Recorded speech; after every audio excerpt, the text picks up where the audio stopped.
So a dude screamed to me the other night, "Hey, Will, I want to be an actor, man. I want to be an actor just like you." You know, usually people say stuff to me like that. I'm like, "Yeah, man, you know, you can do it. Give them an encouraging word." But I was just sitting here thinking, and it dawned on me, 99% of people that say stuff like that are not willing to do what it takes to make their dreams come true.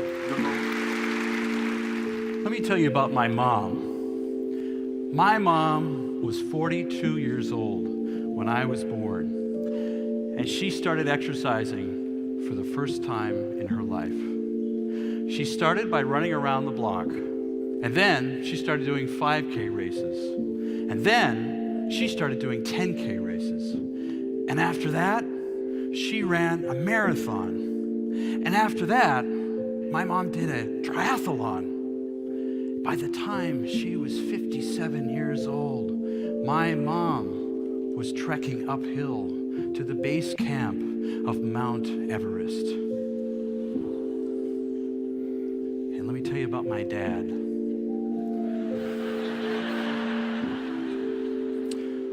When I was a kid, my dad used to take me to science classes. He was also my calculus teacher in high school. I wanted to crawl under the desk. Well, I learned something important from my mom, the value of health, and I learned something important from my dad, the value of science.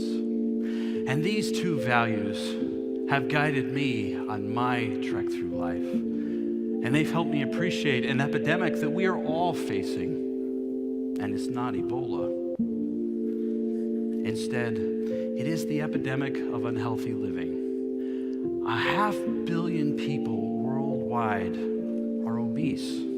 And you would think that 50 years after the first U.S. Surgeon General's report on the dangers of tobacco was published, that we'd be beyond the problem of smoking. Today, 1 billion people worldwide use tobacco.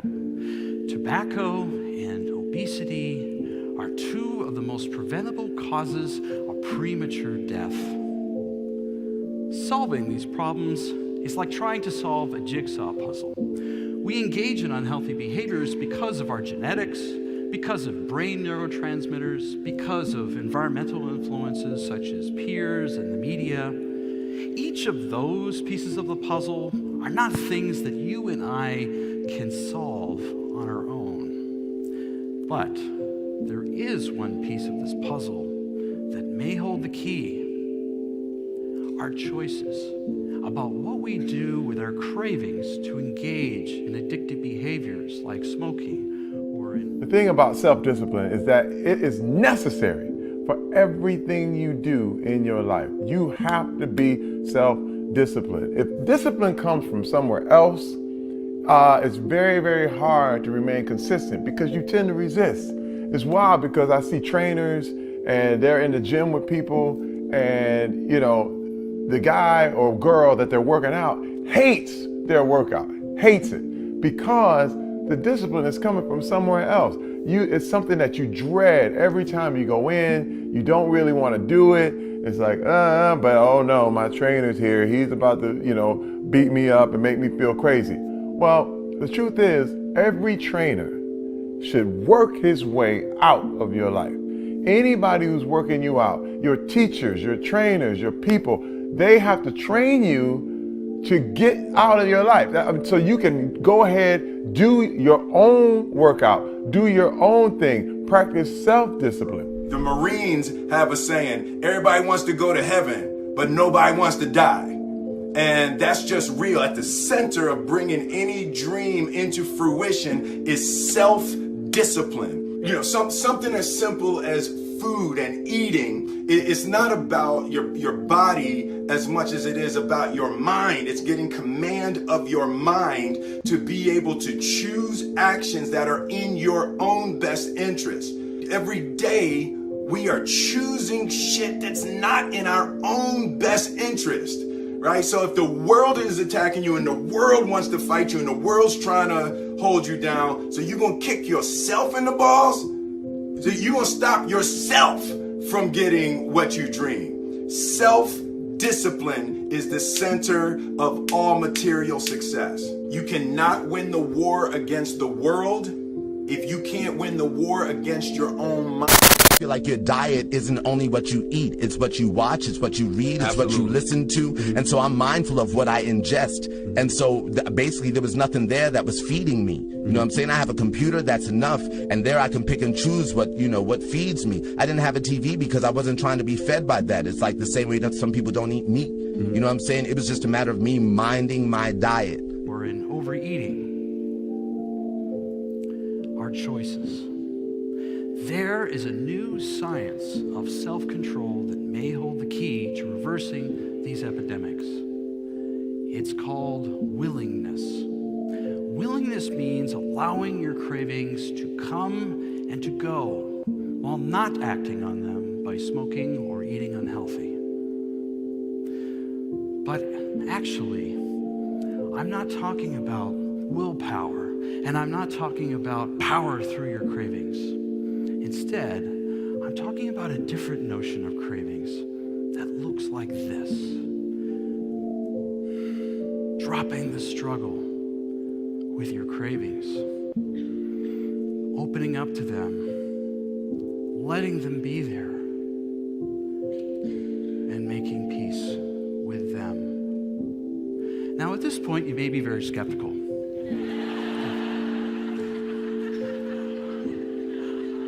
I was, when I first heard about it years ago. A friend of mine came to me with a book on willingness. He said, "Jonathan, this book will change your life forever."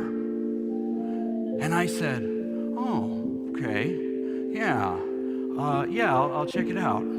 So I went through it and thought, nah, it's a bunch of psychobabble. Tossed it aside.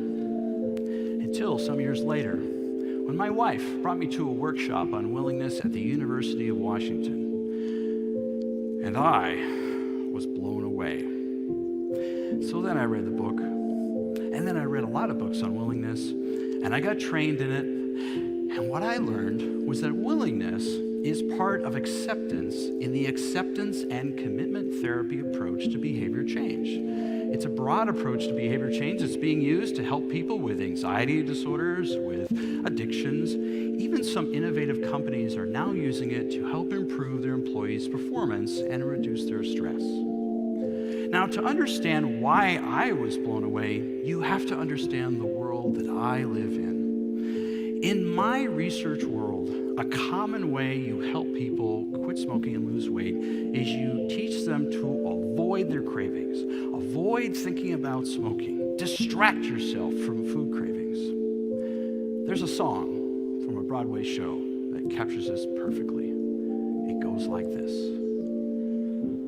When you start to get confused because of thoughts in your head, don't feel those feelings. Hold them in instead. Turn it off like a light switch. Just go click. We do it all the time when you're feeling certain feelings that just don't seem right. Treat those pesky feelings like a reading light and turn them off.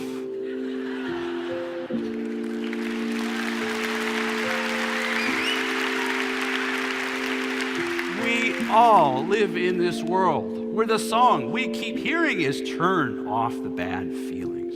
Now, let's take a look at these cookies. They just came out of the oven. Oh, they are so good. Oh, they're so delicious. Just feel that craving to eat those cookies. Oh, they're lovely. They're so good. Now, turn it off. Turn it off. You want those cookies even more now, right? You see the futility of trying to turn it off. You can't turn it off. And maybe you don't have to. Maybe you can leave the light on. Here is how. My research lab at the Fred Hutchinson Cancer Research Center here in Seattle is conducting randomized clinical trials to see if showing people how to be willing to have their cravings is effective for quitting smoking. We are conducting trials in face-to-face interventions, in a telephone quit smoking hotline, in a website called webquit.org, and in an app called SmartQuit. These technologies have the potential to reach millions of people with interventions that could save their lives. That's pretty amazing. And let me tell you about the data. When you pool together the results from 6 clinical trials, all 6 that have been published to date, including trials conducted by our colleagues, what we see is that for the people who were assigned to the avoidance approach, avoiding your cravings, some of them quit smoking, and it varied depending on the study. However, for the people who were randomly assigned to the willingness condition, twice as many quit smoking. Very, very encouraging. Now, of course, the data only tell us one small part of the story. So to help you see willingness in action, I'm going to weave together experiences I've had in counseling people for quitting smoking. And I'll together refer to them as one person that we'll just call Jane. So as is typical of people who come in to want help for quitting smoking, Jane was a 45-year-old person who started smoking when she was a teenager. She tried to quit smoking several times, was not successful. So she was very skeptical that anything new was going to be helpful to her for quitting, and yet she was really hopeful that this time would be different. So the first thing that I showed Jane was to be willing, that is to be aware of her cravings in her body. So to notice where she felt cravings in her body. And what I did is I asked her to journal that, and just to track the intensity over time, and to see if she'd smoke afterwards. So in the middle of explaining this, she stops me and she says, "What are you talking about? I don't have cravings. I just smoke." So I said, "Well, why don't you try it, and we'll see what happens, and if it doesn't work, we'll try something else." So she came back a week later, and she said, "You know, I've been tracking my cravings. I've been tracking them all the time. And now, I can't stop thinking about smoking. What am I supposed to do?" Well, before I tell you my answer, let's look behind the scenes. Now, what was probably going on here was that Jane was having cravings all along. And like a lot of us, she was living on autopilot.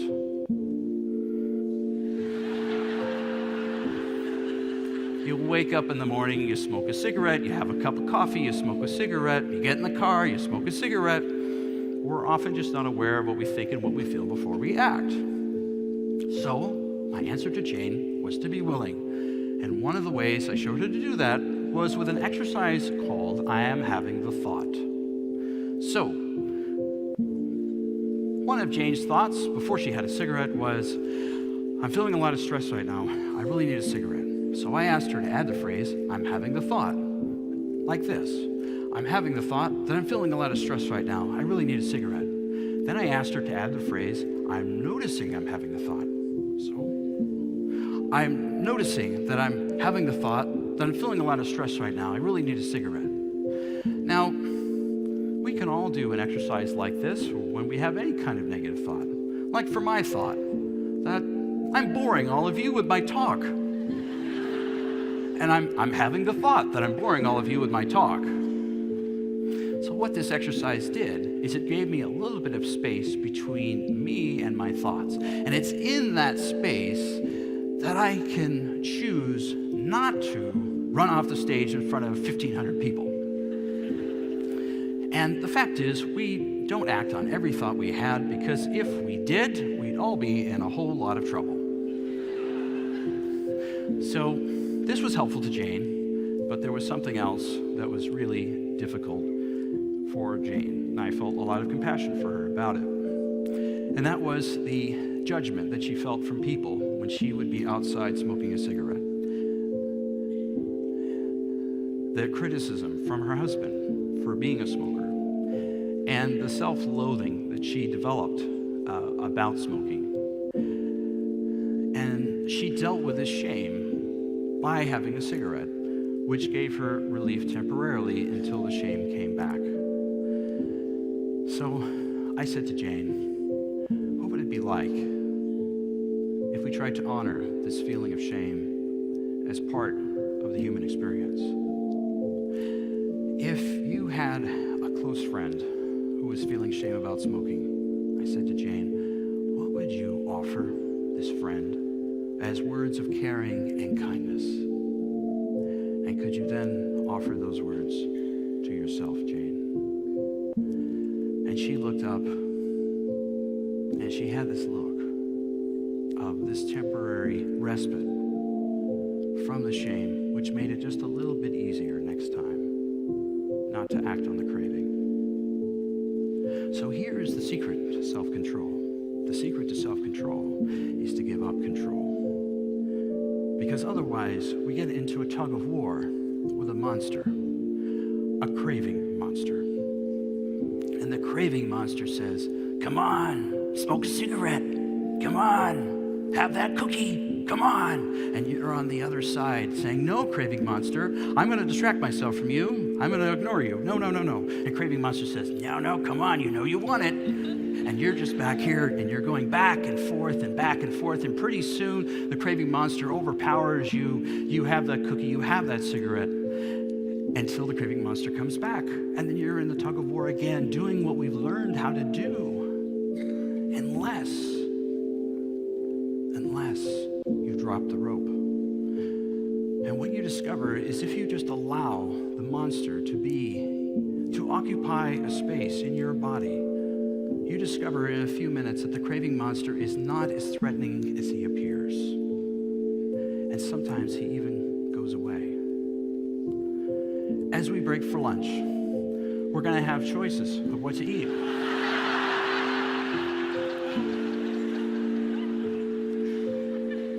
When you see them, try to be aware of the cravings in your body. Try to be willing to have those cravings, see if they pass on their own. And whatever choice you make, try to bring a spirit of caring and kindness to yourself. For that is the mountain that we are all climbing. Thank you very much.